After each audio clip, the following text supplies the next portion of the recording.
bo'yicha, oilaviy tadbirkorlik yo'nalishi bo'yicha, inspeksiya qaror bo'yicha, muzokaralar bo'yicha ajratilishi biz bank biriktirilgan Yangi mahallasiga. Hozirgi kunda 2300 mahallaga resursimiz bor. 5 ta yo'nalish bo'yicha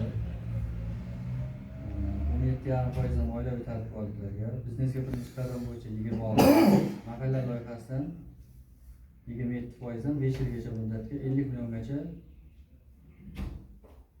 kafillik bilan ajratiladi. Mahalla loyihasi biznesga birinchi qadam 5 milliondan sug'urta kafillik asosida ajratiladi. O'sha necha foiz? 5 million. 5 million 25. Va 17% bilan Plastik kafillar tushadi. Keng Zarapa keng. Qaragan bo'lsa, oluvchilar bo'lsa bemalol murojaat qilish mumkin. 26 deyapsizmi hozir? 26%dan 5 yilgacha. Va 17,5% qanday? 17% ham 50 milliongacha ochildi. Oilaviy tadbirkorlik bo'yicha, yo'nalish bo'yicha. Oldin 30 milliongacha edi. Biz tarafdan ham bo'lmaydimi? Qarang, hozir ayollar daftari chiqayapti-ku.